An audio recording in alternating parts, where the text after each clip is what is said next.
And throughout the system, I was in foster care, and my vision has always been to create youth programs within the city, and farming has always been a part of that, or a catalyst for that.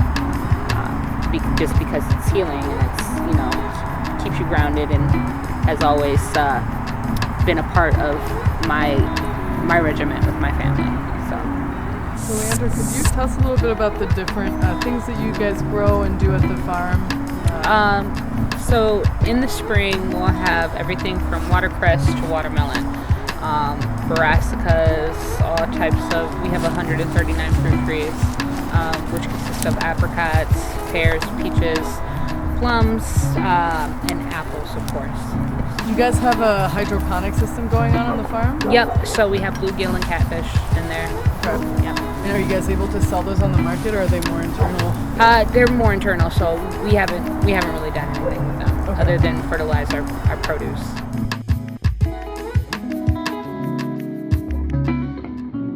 There was a need for a cider mill in Detroit, and I saw that need, and I saw a platform that could be utilized to create some of the programs that I'm so passionate about, the youth programs and programs that focus on mental health. Okay. And how do you guys implement such programs on the farm? So in the spring, we plan on doing a youth camp program that will involve courses and activities here on the farm. We're working with the Michigan, I know it's not called this anymore, but it's the Michigan Department of Mental Health.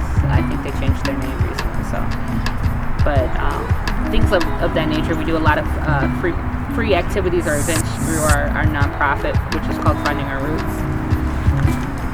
Nice. And when did you acquire this land? Because it used to be a food field in a lot of people's minds. Mm-hmm. So we've had it for almost 2 years now, and it used to be food field, but it was never incorporated. And then once we birthed Detroit Farm and Cider, we just changed the name.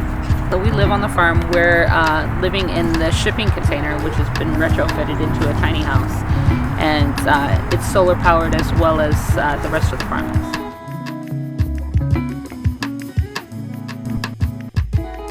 I was on DTE.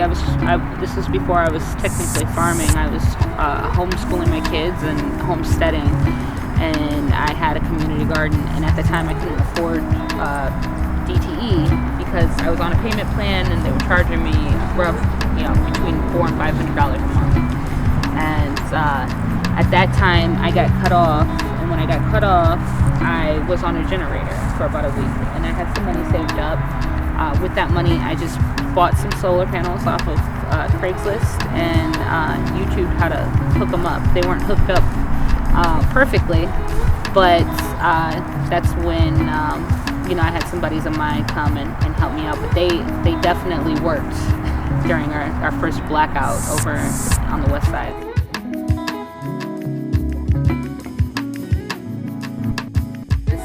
This system powers the aquaponics system right here, and this system powers the rest of the farm.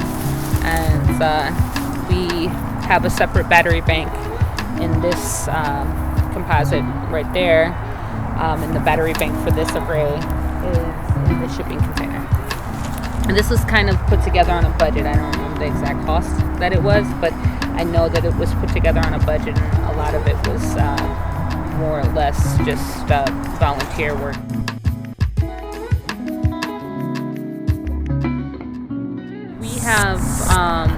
We have some upgrades that are going to be happening. We'll be installing some solar lights throughout the farm, and then we'll be installing some electrical outlets on a trellis system throughout the orchard, and that'll be solar powered as well. So everything that we have planned is going to be solar powered, and then upgrading the system that we currently have.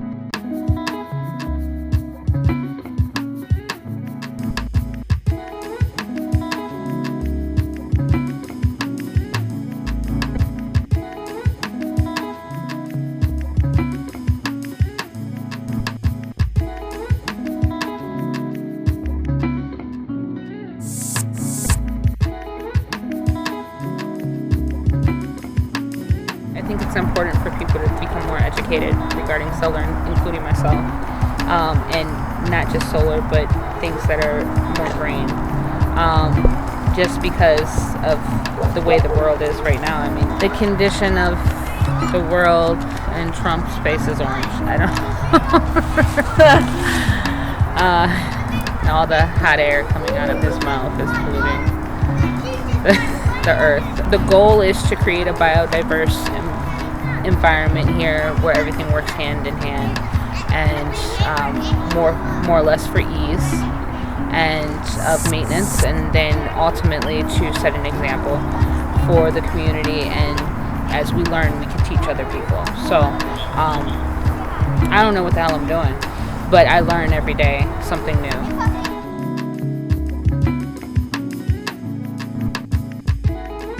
From my personal experience, DTE is unaffordable, and we're paying all this money for gas that isn't good for the environment, and there's better ways to do things that are more feasible and affordable, and they're a lot easier to do on our own than we think they are. So I think maybe with a little bit of direction, and maybe even programs that help educate people like myself on things like renewable energy and alternatives to using fossil fuels, then there could be some productivity. My dog's running down those parks.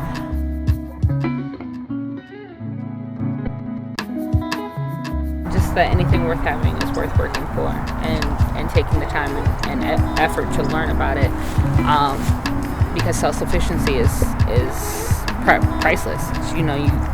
To be self-sufficient and not have to worry about DTE shutting you off or the grid shutting down. Not to sound like a conspiracy theorist, but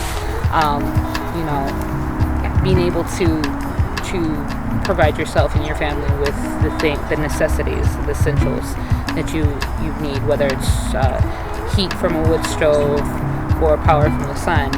I think these things are important.